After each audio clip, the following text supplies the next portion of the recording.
Hola, buenos días a todos. Un viernes más se ha producido el milagro de la conexión Madrid-Zamora y parece que ya estamos en disposición de iniciar la charla de costumbre con Agustín García Calvo.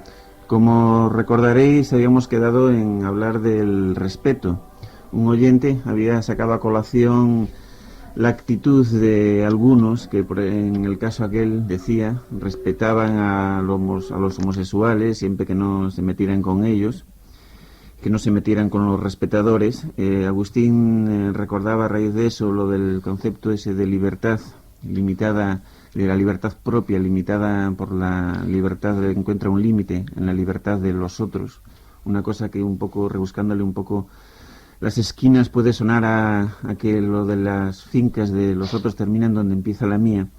Pero en este sentido del respeto, mi bestia negra es este apartado legal que suele aparecer en todas las constituciones democráticas, que dice que se consagra la libertad de pensamiento y expresión y luego se les agrega unas fórmulas que exigen el respeto por las ideas o las creencias religiosas de los otros, con lo cual no se sabe bien qué tipo de pensamiento libre se puede ejercer si no se pueden poner en cuestión esas ideas o creencias todas religiosas. Parece más bien que tras esta petición de respeto lo que hay una petición de patente de corso para la fabricación de almas y la imposición de la mentira. Y bueno, del respeto es de lo que vamos a hablar hoy y tenéis para intervenir los teléfonos de costumbre. El 442-7126 y el 711-1099. Los repito, 442-7126 y 711-1099. Buenos días, Agustín. Buenos días, Javier, y buenos días a los oyentes. Y vamos efectivamente a seguir hablando de aquello que se apuntó el otro día y que ahora ha recordado, esta cosa famosa del respeto, esta especie de institución del respeto, que es sobre todo una institución democrática. Has hecho probablemente muy bien para empezar a atacar, lo primero, a esta consagración de la noción de respeto en los ideales que se nos dicen heredados de la Revolución Francesa, esta consagración de ideales que justamente este año cumple su segundo centenario. En efecto, eso de que se respete a los otros en la medida que los otros me respetan a mí, y que en definitiva, haciendo entrar descaradamente ese término de libertad, se diga lo que has recordado como máxima: mi libertad termina donde empieza la libertad de los otros. Es una de las formas de engaño que, por ser más dominantes en nuestro mundo, tenemos que atacar entre las primeras, que aquí no creemos ni que los individuos sean libres, ni que haya una contraposición entre la masa o conjunto de individuos y las reacciones y actitudes y opiniones privadas de cada uno de ellos, sino que la idea masiva se obtiene simplemente por la suma de las diversas opiniones privadas, de manera que, no creyendo en nada de eso, malamente vamos a poder nosotros respetar a nuestra vez este axioma del respeto, formulado como respeto de cada uno de los otros, en la medida naturalmente que los otros me respeten a mí, siendo también yo un cada uno. Aquí no creemos en el cada uno, desconfiamos del cada uno, no creemos que cada uno pueda ser libre, ni que a cada uno privadamente se le pueda ocurrir nada que no sea lo que ya está mandado que se le ocurra, en cuanto el individuo sea un elemento del conjunto que se llama masa, y por tanto no tenemos ningún respeto por el individuo. En realidad, en estas emisiones le estamos perdiendo el respeto al individuo día tras día.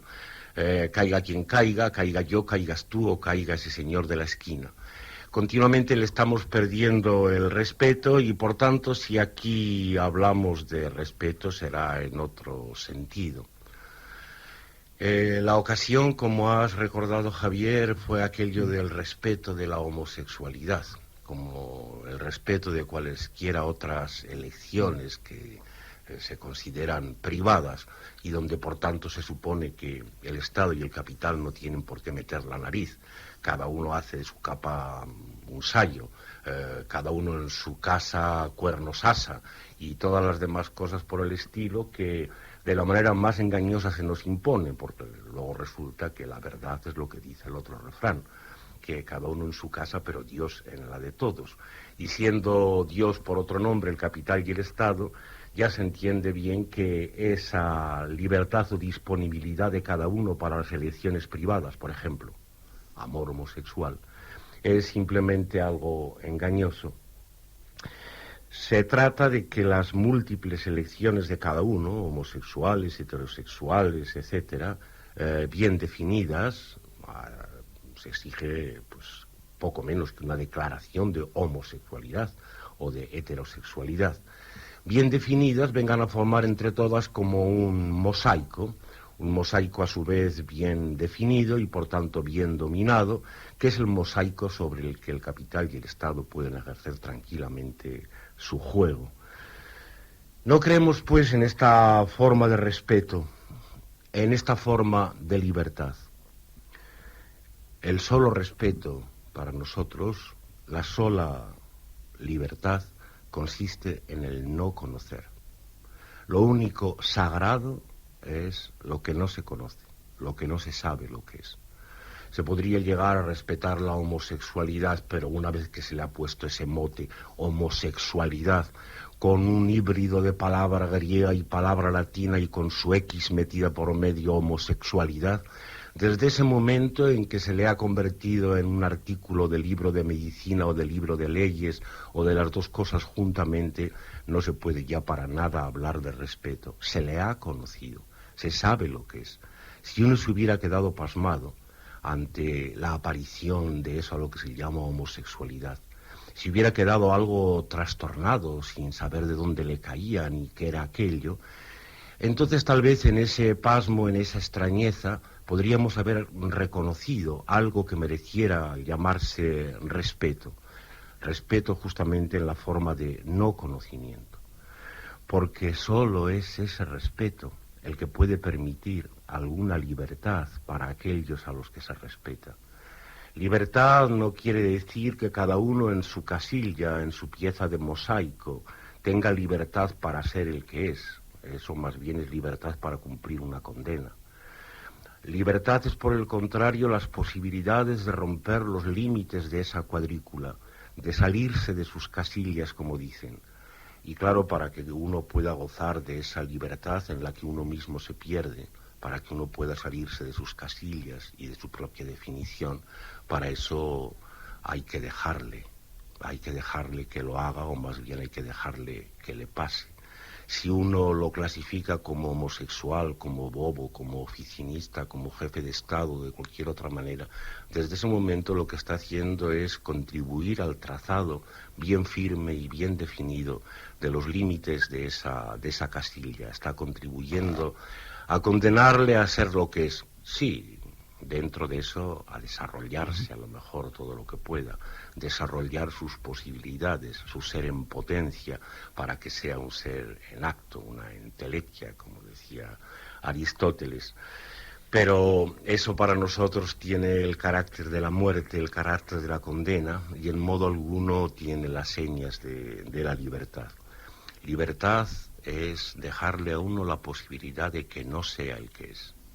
Ese es el respeto de la libertad ajena que, por carambola y de la manera más lógica del mundo, se convierte en una forma de libertad propia, porque aquí no rigen leyes comerciales, no se da una cosa a cambio de otra, sino que en la libertad ajena se confunde también la mía. Dejarle a los otros, a cada uno de los otros, que no sean lo que son.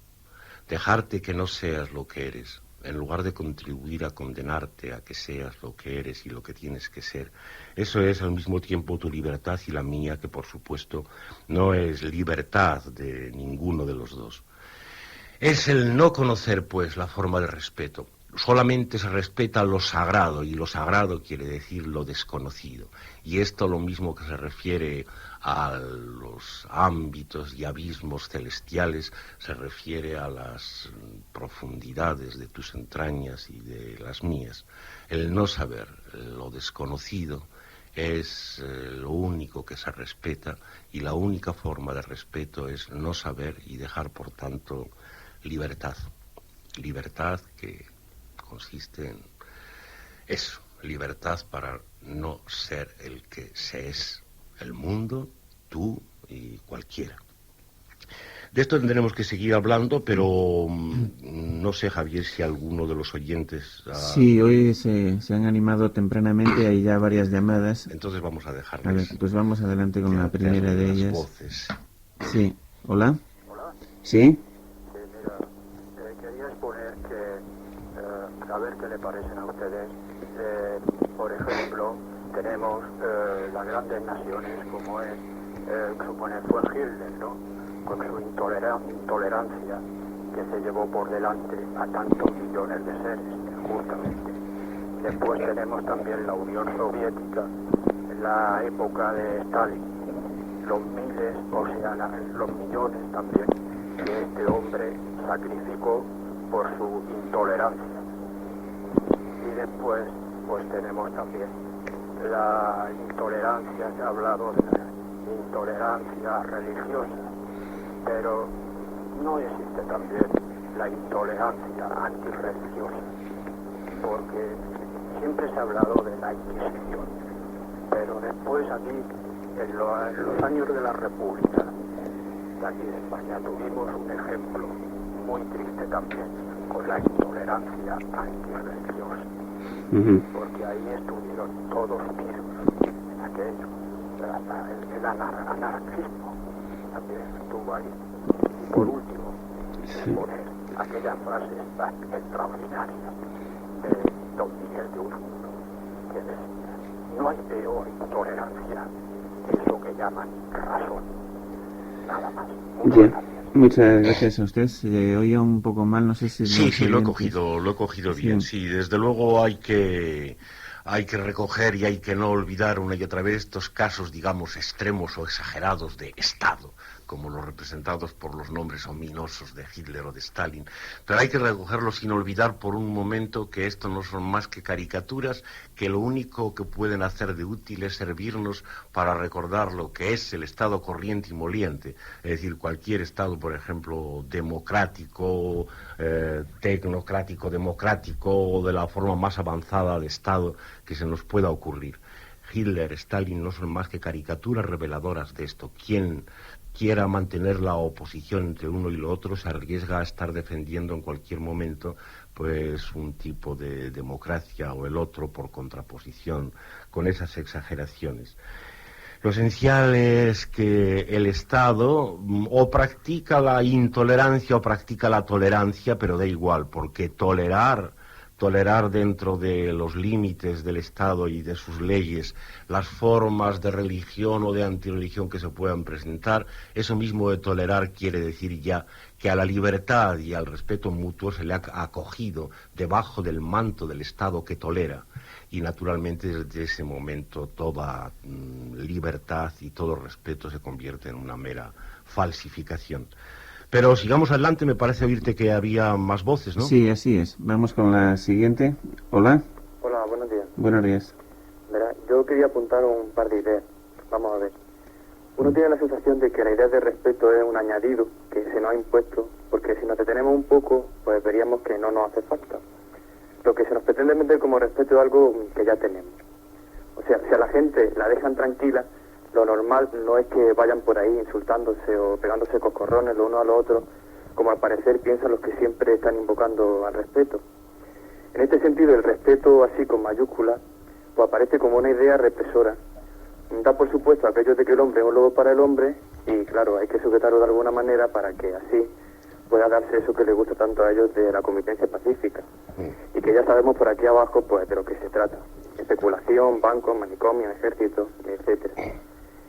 Otro uso de la palabra respeto es lo que se refiere al respeto a uno mismo, a la coherencia. a eso de que tiene que haber concordancia entre lo que se piensa y lo que se hace. Aunque bueno, quizá esto se sale un poco del tema. Si lo consideráis oportuno lo comentáis, si no, pues lo dejamos para otro día. Muchas gracias. Hasta luego. Sí, son no solo sugerencias, sino exposiciones muy claras que nuestro oyente ha hecho. Hay que dejar que su voz quede ahí sonando, porque ha acertado a decir muy claramente, yo diría muy popularmente, puesto que aquí confundimos al pueblo con la razón, algunas de las cosas más importantes. Si a uno se le dejara, que a uno se le deje quiere decir en gran parte que se le deje la posibilidad de no ser uno mismo, por lo menos algún rato. Si a uno se le dejara el respeto, la actitud de respeto sería en cierto modo automática. No habría que recomendársela, no habría que mandársela. Un niño que se asoma al cielo o que se asoma al misterio del prójimo es por ello mismo respetuoso, justamente porque no ha comprendido, no ha encerrado dentro de su sistema de ideas aquello que el abismo del cielo o el abismo del prójimo le ofrece, y así es simplemente respetuoso. Claro, empieza desde muy pronto a hacerse el niño también un adulto, una persona, y en ese momento empieza a no respetar. Pero tiene razón nuestro oyente, la recomendación de respeto desde arriba es una falsía, una mentira de las más sangrantes que se nos pueden ocurrir. En efecto, todo Estado, todo capital, toda religión está fundada en la creencia del homo homini lupus, que nuestro oyente ha citado. Se supone que antes de la historia, vaya usted a saber, era así, los hombres estaban dedicándose a comerse el uno al otro, y de ahí se deduce la necesidad inmediata del Estado y de todo lo que con él venga, o de un Dios que recomiende no matarás. En eso se funda, en esa mentira se funda todo el poder organizado de una manera o de otra. Es muy interesante esto que nuestro oyente apuntaba al final, pensando que a lo mejor no entraba dentro del tema, pero yo creo que sí entra. Lo referente al respeto a uno mismo. Porque como antes sugeríamos de una manera tal vez más vaga, en eso del verdadero respeto a los otros, es decir, el no conocerlos, el no saber quiénes son, el no saber quién es cada uno, en eso se incluye al mismo tiempo una liberación para mí.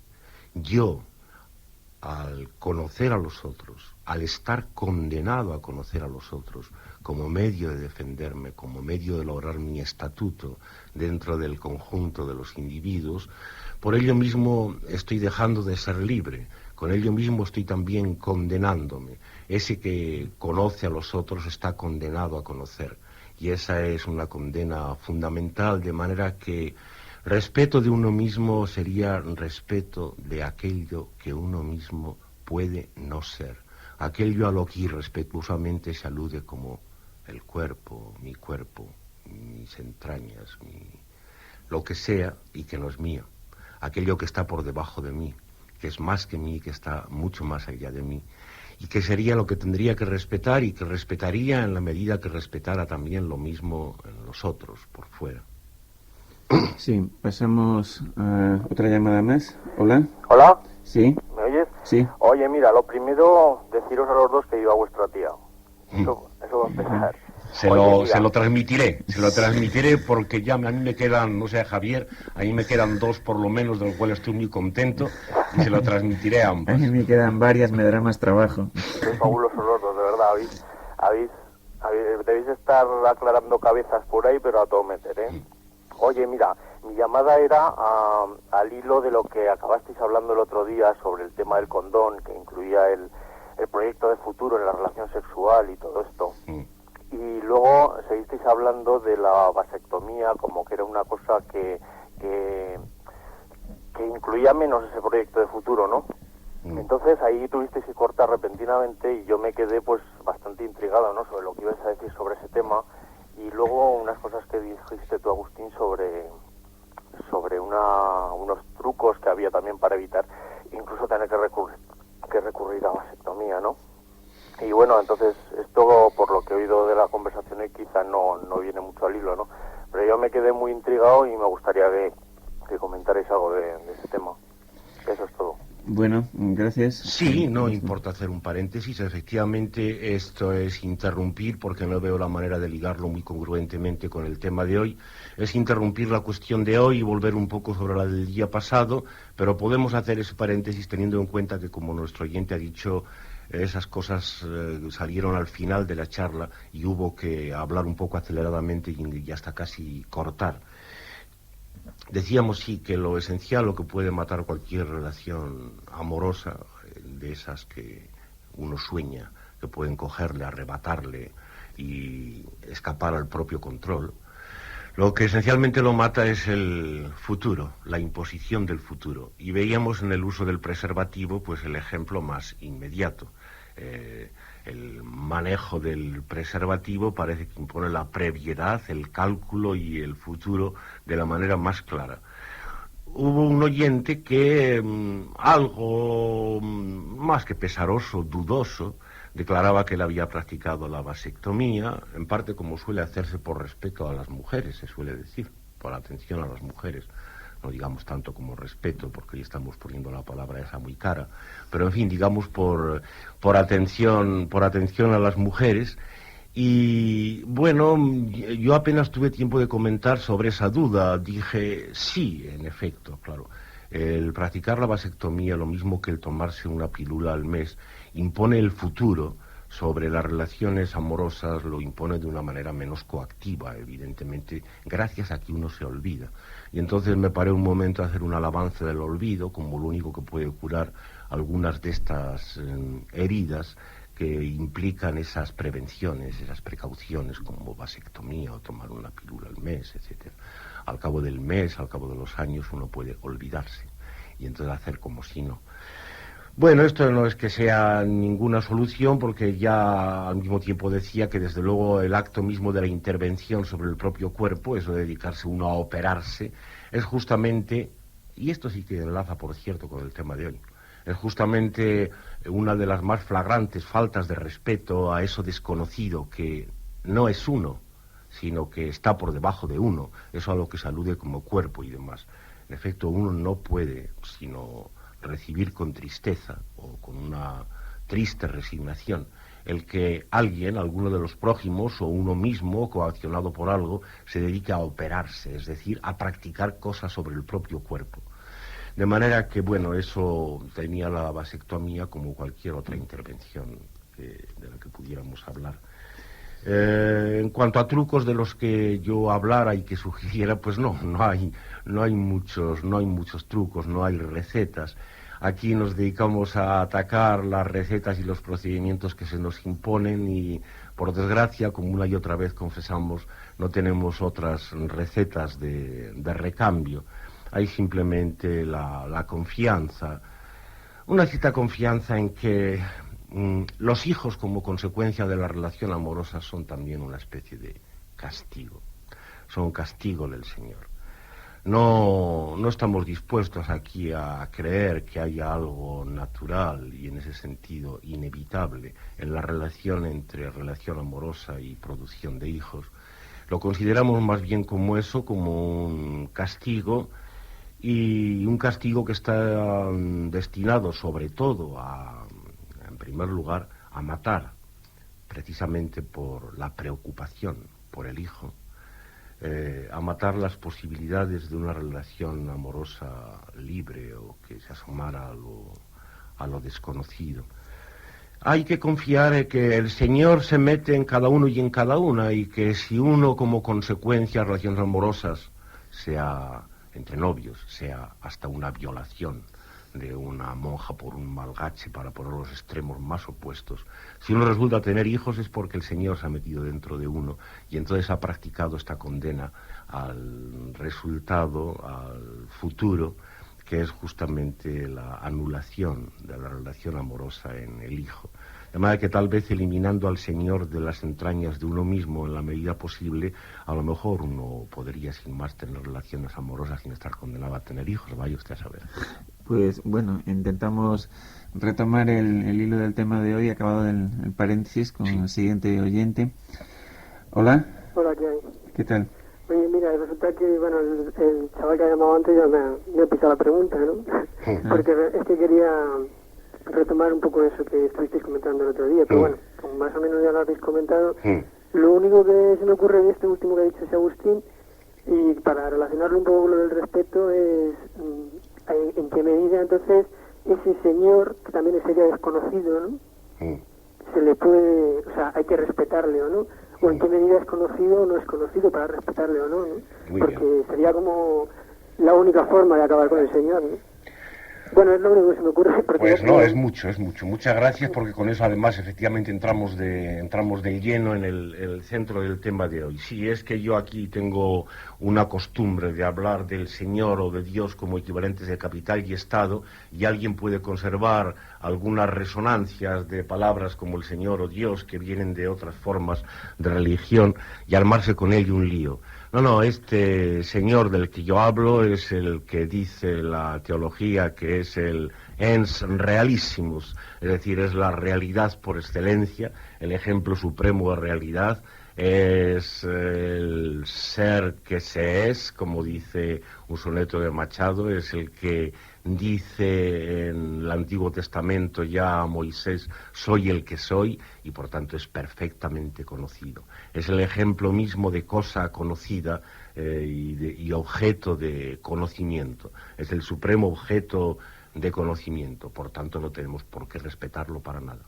Podemos practicar con él todas las clases de irrespetuosidad posible, liberarlo en último término de ser el que es, liberarlo de ser Dios, porque de esa manera estamos practicando con él la obra más piadosa, que es justamente esta del respeto, que consiste en no saber, y esto que recomendamos para los otros seres que pretenden ser cada uno el que es, y que recomendamos respecto a mí mismo, que me empeño en ser el que soy, eso mismo naturalmente tendremos que recomendarlo para el ser en general, para Dios mismo, para el Señor. Y vamos con otra llamada. Hola. Hola, ¿qué hay? ¿Qué tal? Soy Xavier de Madrid. Hola. Mira, quería incidir en un par de cosas que ha dicho Agustín. Las ha dicho además antes de esta intervención que ha tenido este último muchacho y el anterior. Y bueno, en principal se referían a la afirmación esta de que el hombre es un lobo para el hombre. Es una afirmación del siglo XVIII, me parece, y en fin, efectivamente es una de las bases del Estado moderno. Y para ser exactos yo diría que del Estado democrático casi, porque, bueno, no sé, de alguna manera me parece que es una interpretación negativa de una teoría que es el hombre como ente natural. Y bueno, ha dicho Agustín que es una mentira. Yo no me atrevería a decir tanto. Yo creo sinceramente que está basada en una realidad. No es que sea en sí una afirmación real, porque efectivamente es una afirmación instrumental, pero vamos, yo estaría casi convencido de que la historia y los estudios sobre sociedades espontáneas y naturales humanas nos permiten, si no afirmar de un modo categórico, sí por lo menos olfatear que el hombre, el estado de guerra, el estado de oposición, el estado de competitividad y de dominación mutua es una regla, no es una excepción. Y entonces eso es una cosa que hay que tener en cuenta y que no creo que se pueda, digamos, dejar a un lado cuando pensamos en asuntos como este del respeto, de la convivencia. Es decir, el respeto yo creo sinceramente que es una cuestión de forma. Y lo que se nos pide en la sociedad actual no es que sintamos respeto, sino que manifestemos respeto. Ese es el asunto. Es decir, se nos pide que no rompamos ciertos límites y que observemos ciertas reglas, pero que después de nuestra capa hagamos un ensayo. Es decir, mientras no rompamos la uniformidad externa, el orden externo y el funcionamiento externo de la sociedad, pues podemos hacer lo que nos dé la gana. Pero debemos observar esas normas para impedir esas caricaturas de las que hablaba también Agustín, que no me parece, por cierto, que sean precisamente caricaturas, sino que, bueno, se han dado en muchas ocasiones en la historia exterminios colectivos, matanzas, deportaciones, en fin, violaciones masivas, todas estas cosas no son, me parece a mí, caricaturas. Y nada de inventado, nada de mentira, nada de caricaturesco. Es decir, yo creo que es algo que hay que tener en cuenta cuando se trata este tema. Y luego había una cosita más referente a lo que ha dicho Agustín sobre el respeto al propio cuerpo, que parece que es algo que está más allá de nosotros, algo que no sabemos, que no conocemos, y me gustaría decirle que a mí esto me suena un poquito a eclesiástico. Es decir, la Iglesia nos dice que el cuerpo es un templo, que no nos pertenece, que no podemos decidir sobre él, que no podemos instrumentarlo, que es más que nosotros y que por lo tanto pues nos se justifican un montón de reglas y de restricciones sobre nuestro cuerpo que hace que no nos pertenezca realmente. Bueno, nada más que eso. Sí, bueno, está bien que alguien aquí practique de vez en cuando un poco la defensa de las ideas que dominan, reinantes. Hace falta alguien que tenga un poco de este valor, porque si no corremos el riesgo de que aquí, como entre compadres, nos olvidemos enseguida y nos parezca que estamos todos muy de acuerdo y muy bien. Está muy bien y tenemos que aprovechar esta intervención de nuestro oyente. Bueno, en cuanto al último, vamos, simplemente está equivocado, ¿no? La consideración de templo y de sagrado del cuerpo por parte de la Iglesia no solo no coincide con lo que he dicho, sino que es todo lo contrario. El cuerpo es simplemente la casa del alma, según ya la vieja visión platónica adoptada por la Iglesia, y por supuesto lo que importa es el alma, que es la personalidad, dicho con nombre más moderno, que es lo que se salva, y únicamente el único artículo de cierto respeto que la Iglesia conservaba era lo de la promesa de la resurrección de los cuerpos en un futuro infinitamente aplazado, de manera que el respeto del que aquí hablamos no se parece para nada al respeto a un templo, no es el respeto a lo sagrado conocido e impuesto desde arriba, sino a lo de verdad desconocido. Tiene algo que ver con el grueso de la intervención de nuestro oyente. Desde luego, la máxima, el homo homini lupus, no es tan moderna, ni siquiera Hobbes, que fue el que la puso de moda. Es el inventor, ya aparece dicho en una comedia de Plauto que debe ser traducción de Menandro o alguno de las de la Comedia Nueva, es decir, que era ya una máxima acuñada por lo menos en la burguesía ateniense del siglo IV a.C. Es decir, que ha servido no solo para las formas modernas de Estado, que desde luego son perfeccionamiento de las de siempre, sino para otras muchas formas anteriores, menos perfectas, de Estado. Es una mentira, en contra de lo que nuestro oyente dice. Es una mentira porque la afirmación de que si a los hombres se les dejara sueltos se comerían unos a otros, nos remite a la antehistoria, es decir, al sitio justamente del que no se sabe nada. Y cualquiera que hace una afirmación sobre un sitio del que no se sabe nada, sobre lo que hubo antes de la historia o lo que habría fuera de la historia, está por ello mismo mintiendo. Está mintiendo y al mentir introduciendo esta falta de respeto esencial, que es la de intentar conocer lo desconocido. Porque lo que está antes del conocimiento, antes de la escritura, antes de la historia, eso se presenta de una manera gloriosamente negativa como desconocido. Y plantar ahí hombres que no son todavía hombres históricos y que se comen unos a otros es sin más una falsificación. No se ha visto crimen ni estatal, ni individual, ni masivo en ninguna parte que no esté ya condicionado por las condiciones históricas, que no se haya producido debajo de las coacciones de Estado y capital en formas más o menos arcaicas. Únicamente tenemos aquel testimonio de los etnógrafos, que como resulta que, aunque todas las organizaciones sociales son patriarcales por esencia, las hay más y menos patriarcales. Ellos observaban, por ejemplo, comparando tribus muy cercanas, Margaret Mead, que aquellas sociedades que estaban más organizadas, que eran más patriarcales, que tenían una estructura social más firme, eran justamente las bélicas y guerreras, y que a pocas leguas de ellas, a pocas leguas de distancia, sociedades más desorganizadas, menos patriarcales, donde familia y Estado tuvieran una importancia relativamente menor, eran pacíficas y tenían una convivencia, si no paradisíaca, pues bueno, en comparación con la otra, pues un poco menos bélica y sanguinaria. Eso es lo más que podemos rastrear si dejamos que los etnógrafos nos digan algo. Y desde luego no creemos de ninguna manera en un estado natural de un hombre bueno, del buen salvaje de Rousseau ni cualquier tontería por el estilo. En definitiva, esa creencia no sería más que la otra cara de la otra cara del el hombre lobo para el hombre. no creemos en ninguna de las dos cosas y desde luego nos arriesgamos cuando luchamos contra la historia, contra el Estado, contra el capital, contra Dios, nos arriesgamos a que a lo mejor resulta que ellos tenían razón y que suprimidos los elementos de coacción empezamos a comernos unos a otros de repente. Pero, ¿qué se le va a hacer? Hay que arriesgarse, es un juego y la única acción que a nosotros nos toca es la negativa. A ver qué pasa. Vamos con otra llamada más. Hola. Hola, buenos días. Buenos días. Sí, al hilo de lo que decía Agustín al principio de la charla, que la consecuencia inmediata de todo esto es el Estado de Derecho, de que tanta publicidad se hace hoy. Es decir, basado en el derecho otorgado, ¿no? Toda esta maligna ideología, sobre todo cimentada por Rousseau y una serie de pensadores, hay en todo esto del derecho, del Estado de Derecho, del derecho otorgado, del Dios o del Estado que nos da derechos, que nos recuerdan cada tanto nuestros derechos, que nos educan en ejercer nuestros derechos.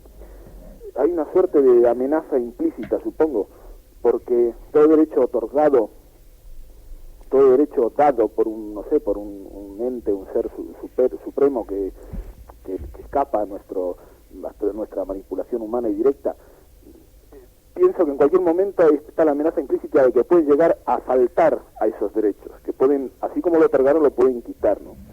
Nos recuerdan nuestros derechos por la tele, por los medios de comunicación, en el cole, nos recuerdan los derechos, el Dios nos da unas tablas de derechos, el Estado nos recuerda que tenemos derecho a esto, tenemos derecho, están constantemente, ¿no?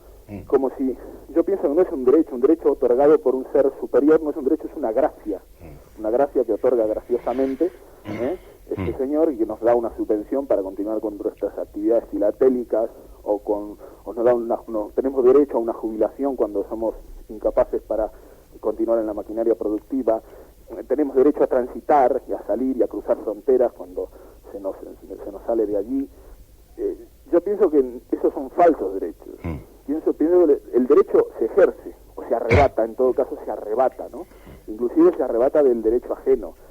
La libertad no tiene por qué tener un límite, es decir, que la libertad mía termine donde empiece la libertad ajena. Yo tengo, como decían otros pensadores del siglo pasado, ver mi libertad reflejada en la libertad sin límite del otro. Lo demás no son derechos, son gracias, y que nos obliga constantemente a este juego de tener que elegir entre dos males en menor, es decir, tener que elegir entre un Estado bueno, un Estado de Derecho, y un Estado malo, que nos quita esos estados. No, ¿dónde voy a vivir? ¿En este Estado bueno o este Estado malo? Que al final terminas viviendo dentro del rigor de cualquier clase de Estado, que ese rigor se ejerce en forma más sutil o menos sutil. Pienso que es la consecuencia inmediata que se me ocurre ahora. Muy bien, muchas gracias. Sí, está muy bien esta arremetida, que enlaza un poco con lo que antes decíamos de aquella falsificación de la tolerancia, lo que nuestro oyente dice contra el derecho otorgado y contra el Estado de Derecho en el que esta idea del derecho otorgado se funda. Hay que exagerar un poco más únicamente que de lo que él ha hecho. No solo cuando a una niña se le da permiso para salir de 9 a 10 y estar de vuelta a las 10 en punto en casa, no solo con este derecho otorgado se le está introduciendo la amenaza que nuestro oyente dice de que se le pueda quitar de repente y que entonces naturalmente esa supresión del derecho la va a dejar mucho más triste, sino que en el mismo hecho de concedérsela, de concederle esa libertad, ya está toda la falsificación, y está toda esa inutilidad de la posibilidad de concesiones de libertad. No cabe, desde arriba, efectivamente, desde los padres o desde el Estado, no cabe. Ellos están hechos para administrar la muerte. Por tanto, no pueden servir para lo contrario, y cuando pretenden servir por medio de cosas como tolerancia de las libertades individuales y demás, están practicando la que es arma primera para esa administración de la muerte, es decir, la mentira. Bien, no sé si tenemos alguna llamada más, por otra parte. Ya no hay ninguna, bueno, y entonces tampoco vamos a ir, si te parece, cerrando poco a poco, ¿no? Sí. Sí, nuestros oyentes han preferido centrarse en los aspectos, digamos, más directamente políticos del asunto este del respeto y de la libertad que aquí sacábamos, pero no habría que olvidar que todo es político en esta vida, todo es político en este mundo. De manera que hay otras manifestaciones que parecen menos políticas, pero que lo son igualmente, y tal vez más poderosamente por serlo de una manera un poco más oculta. Esto de la falta de respeto, esto de la imposición del saber, esto se refiere, como al principio recordaba, también al cielo y sus estrellas y sus agujeros negros. Se refiere a la física. Y esto se refiere también a las relaciones privadas, por ejemplo, las relaciones entre padres o hijos o las relaciones entre novios, entre amantes. Todo esto, la física y las relaciones privadas, son cosas políticas, entran dentro de la política, y lo que hemos denunciado con respecto a otras instituciones más descaradamente políticas, lo mismo se refleja también en esas otras situaciones. ¿Por qué, por referirnos a lo primero, por referirnos al cielo, por qué los estados, y más cuanto más avanzados, se gastan cantidades de millones inagotables en organizar una relojería de satélites alrededor del globo, en decirnos que con una sonda han llegado hasta Neptuno, y en publicar a través de una vulgarización odiosa informaciones respecto a agujeros negros o a la curva del tiempo o a la forma de expansión del universo? Ellos pretenden que esto es para penetrar un poco más allá en nuestro conocimiento. Esto es tan claramente mentira que es justamente el revés de lo que podríamos decir con verdad. Esas pretensiones de la ciencia y de la ciencia vendida por medio de la vulgarización son justamente para no dejarnos asomar a lo desconocido, a aquello que verdaderamente merece respeto, no dejarnos asomar a un sitio donde en efecto mi propio saber queda anulado, mis propias ideas se disuelven, y donde ni puede haber más allá, ni puede tampoco haber un límite, porque las dos cosas son contradictorias, y esa contradicción revela mi contradicción propia. Es algo en lo que me pierdo, en el desconocimiento. Toda esta batería de saberes y de experimentaciones millonarias está destinada a ocultarnos esto, justamente a hacernos creer que sabemos un poco más, y al hacernos creer que sabemos un poco más, sugerirnos que efectivamente el todo es una especie de objeto de saber, y que por tanto no tenemos peligro de asomarnos jamás a nada desconocido.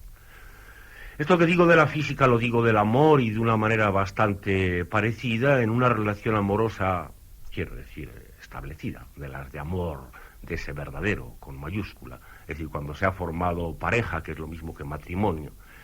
Una relación de ese tipo está destinada esencialmente a conocerse el uno al otro de la manera más carnicera y despiadada que pueda ser. Uno tiene que dedicarse a matar al otro por medio del conocimiento.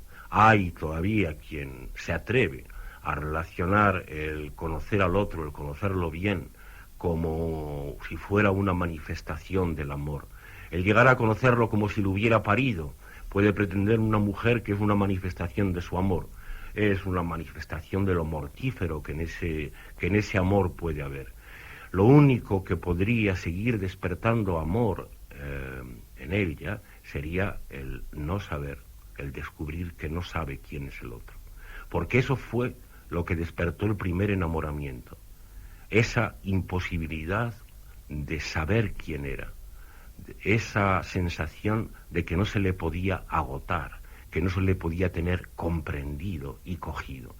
De manera que solo el mantener ese desconocimiento del otro, solo el respetarlo en cuanto a no conocerlo, podría tener algo que ver con el amor. La práctica se vuelve exactamente del revés, lo mismo en la relación amorosa que en las instituciones estatales y en la ciencia.